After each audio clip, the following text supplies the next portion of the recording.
Ladies and gentlemen, Lost.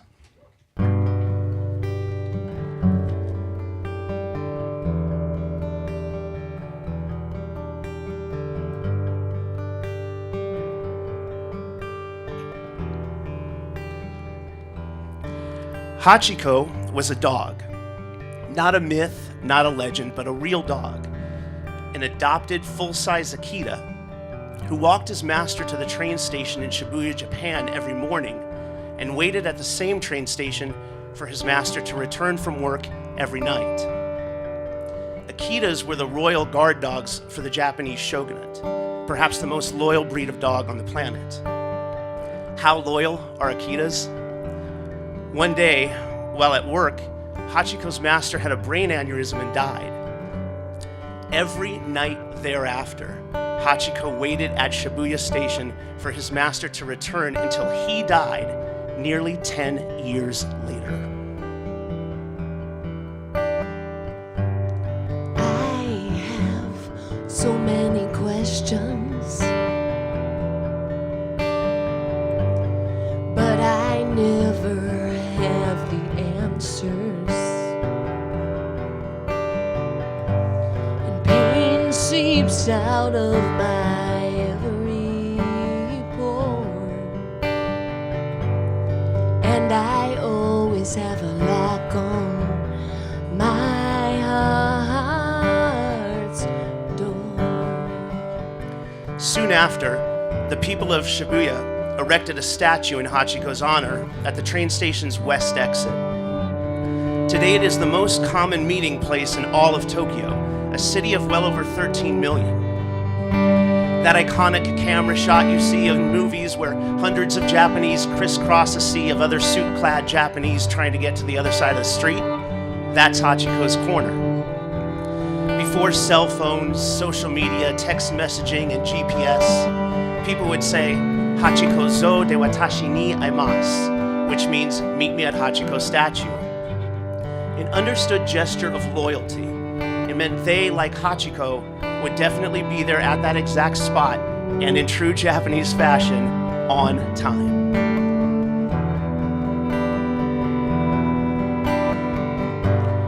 How can you love a girl like me? Heart is wild and my spirit is free. I made mistakes and most will agree. How can you love a girl like me?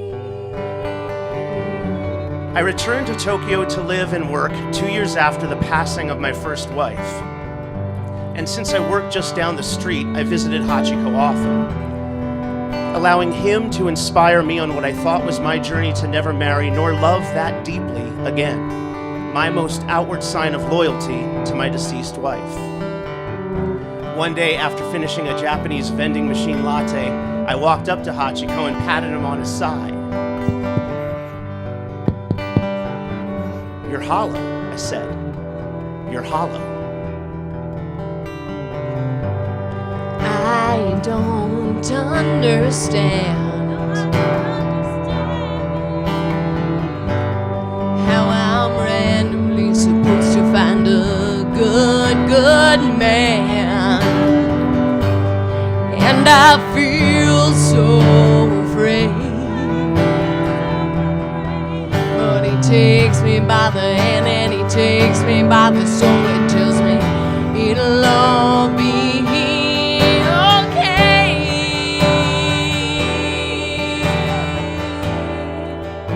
The most beautiful tree I've ever seen was one that was fallen. A hollow, moss-covered red cedar giant lying on its side in the dense forests of Stanley Park, Vancouver, Canada. It was majestically resting underneath a canopy of other giant cedars and pines, the two dominant species of tree in this 400-hectare park that dominates the coastal west end of British Columbia. Stanley Park is so large, its trees literally act as a natural wind barrier to the entire western end of this fine city.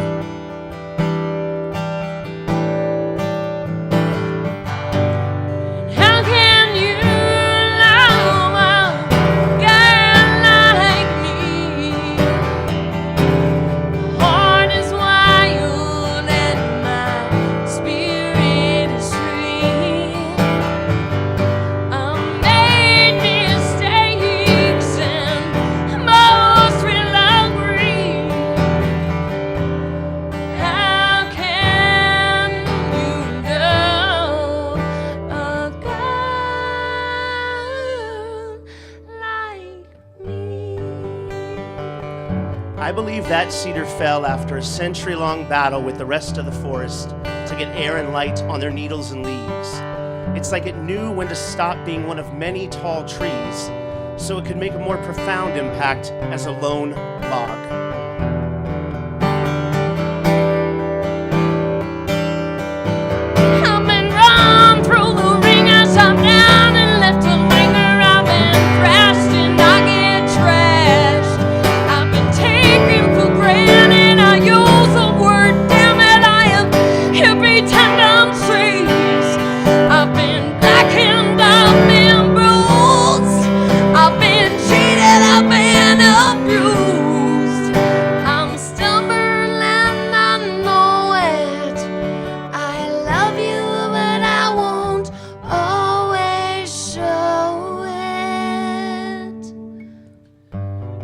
I came across that tree when I got lost hiking through Stanley Park with my hound, Zoe.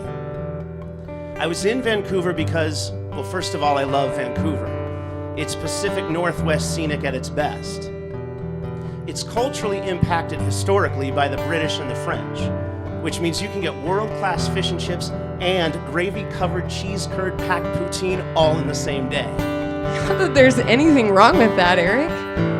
Vancouver's more modern-day influence is Asian, so a dim sum brunch in Chinatown and a sushi supper in Yaletown are just a worthwhile hop, skip, and a jump away.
Leia, you know another reason I love Vancouver? Why, Eric? To me, the name sounds like the French-Canadian way to say vagina. Not that there's anything wrong with that.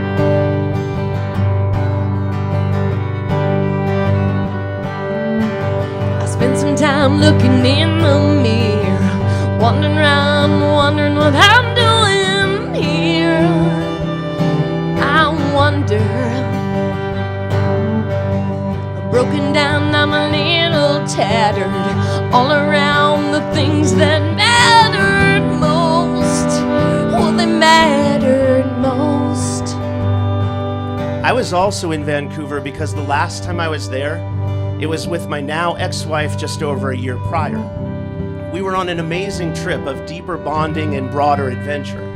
It was around the time I accepted I could love deeply again. It was 9 months before we'd eventually split, and 9 months and 3 days before her family explained her love was only a ruse, the lifelong pattern of a sociopath. So my goal with this most current venture to Vancouver was to replace those memories with new ones, memories I could feel 100% positively about, to reset my mindset, to make Vancouver mine again.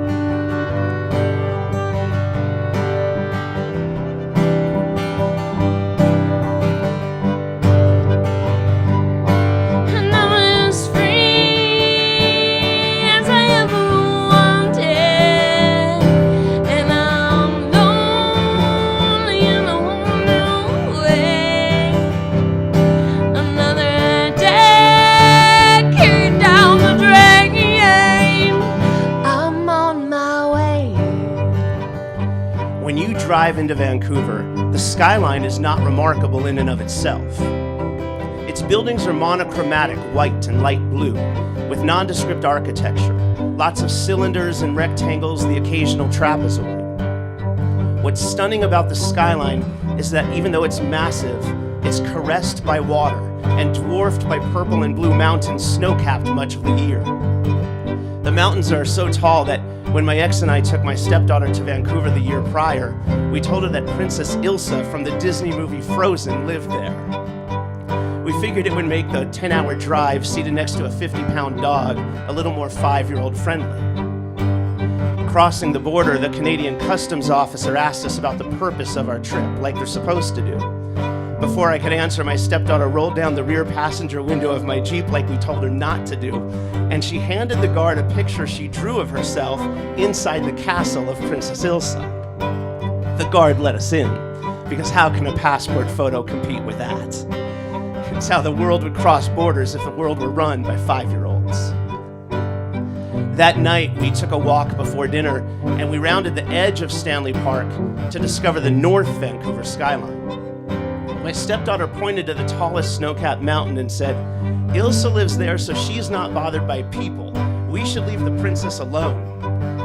This was perfect, because my ex and I didn't have a plan to actually find the princess, other than a Craigslist ad I posted the day before asking for a local to dress up like Ilsa and pretend to randomly meet us somewhere around town.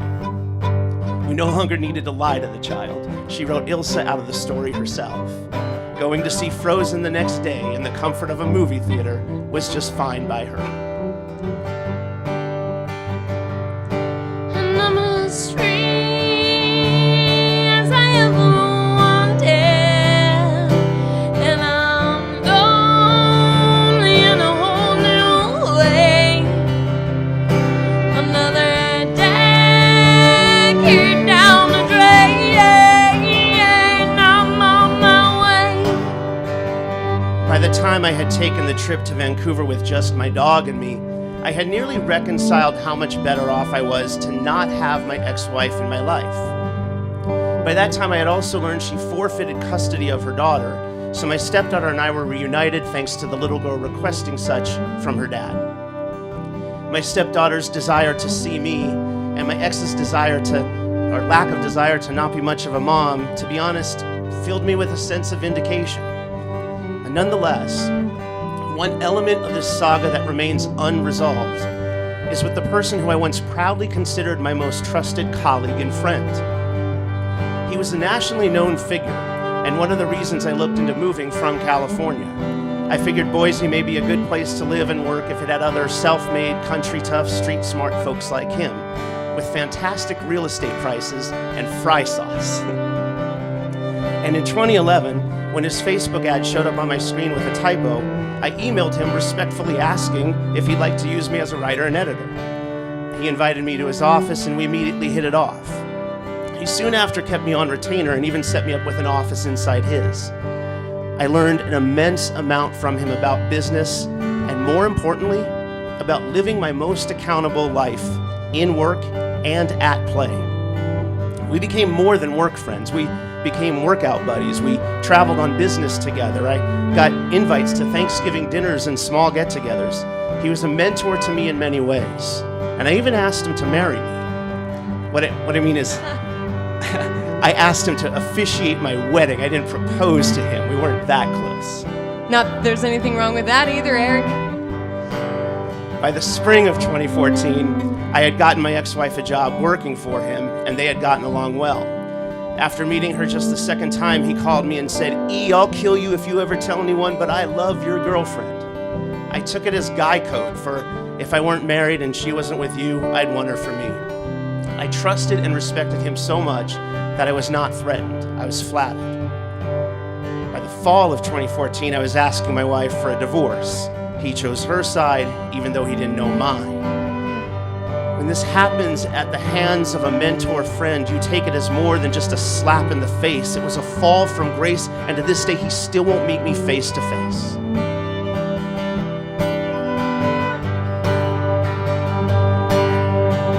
Well, I fight God and I fight my mama, but mostly I just fight with with myself.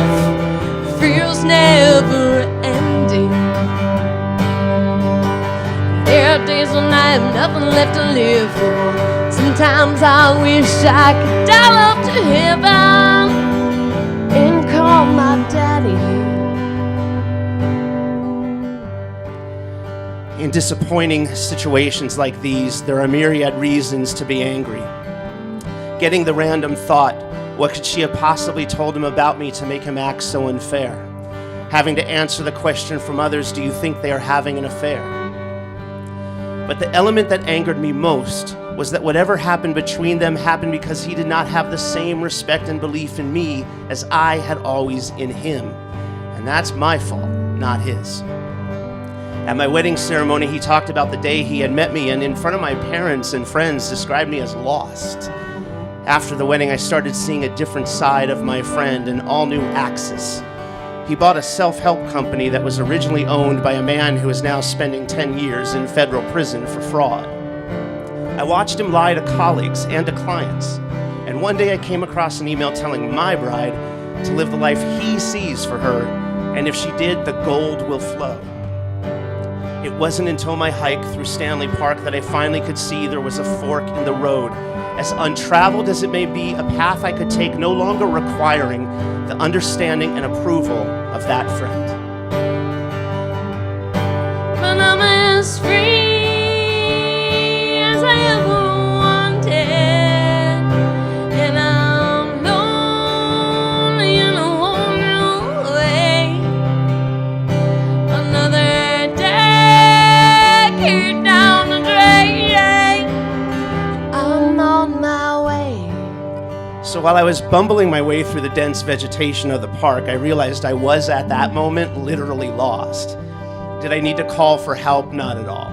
But could I see the nearest trail? Not at all. Yet I was filled with a sense of adventure, an undercurrent of joy, a total body consciousness of freedom and peace. I was with my dog, her snout sniffing down, her tail wagging up. I was surrounded by green and auburn hues. I was breathing moist coastal air. I was hearing silence. I just was.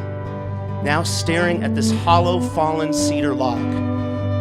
Like my stepdaughter inside the movie theater, captivated by the projected rays of light telling her favorite story ever told.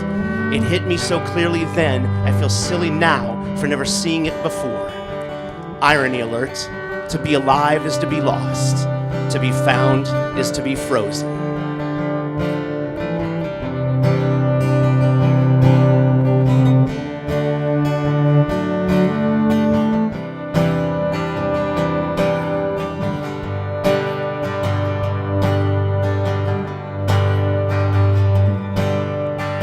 Well, I'm a rock-solid, bulletproof woman. Made it to hell with only skin off my knees. Then back again. Some other lady kisses my baby, and I think sometimes maybe the sorrow alone, and it just might kill me. When our ego lets us think we are found, we become the center of something called a mandala, mankind's unconscious and circular icon for the geometric prison we are in, always believing that you and you alone are the center of the universe, because you are. David Foster Wallace said, "Everything you will ever experience in your life has you at the core.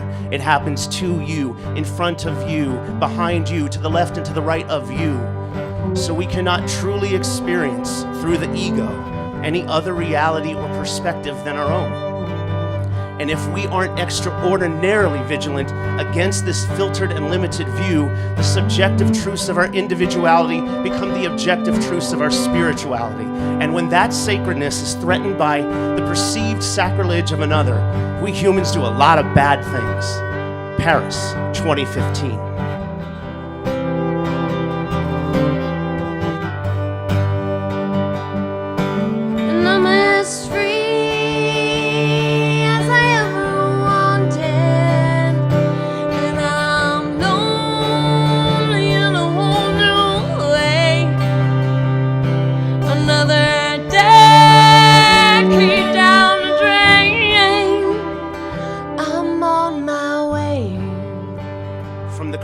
crucifixion to the Inquisition, from the Crusades to the terror cells, all these acts of violence have one thing in common. Someone justified them as morally right.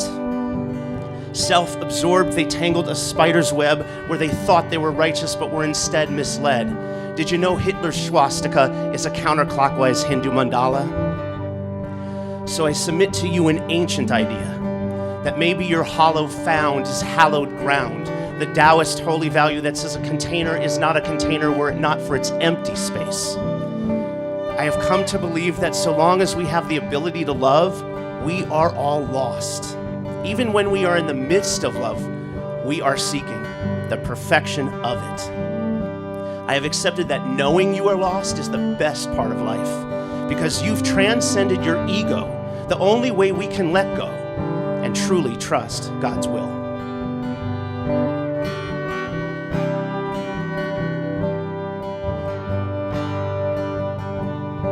And I'm as free as I ever wanted, and I'm lonely in a whole new way. Another decade down the drain, I'm on my way. Loyalty is the only royalty we ask those we love to pay. When you do not receive what's due to you, the pain you feel is an abyss, the empty world where only you exist.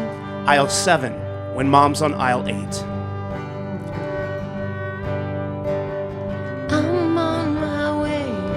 So let the opinions of sharks and snake oil sellers go, and in your heart know, God has never asked the arrogant to do his work. I'm on my way. Can you accept how at some points in a journey it's normal to feel lost? Then prepare yourself to know now, in that moment, in that emptiness, is not a lonely time, it's the only time something larger than you, outside of you, connected to you, is ever found.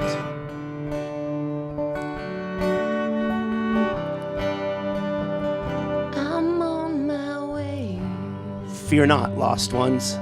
What you're searching for is not about you.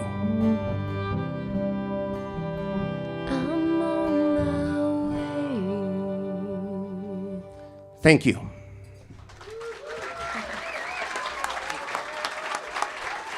Leo, everybody. Debbie Mickles, Darian Renee, Alec Duggan. I'm Eric Valentine, and we are True Story. Thank you.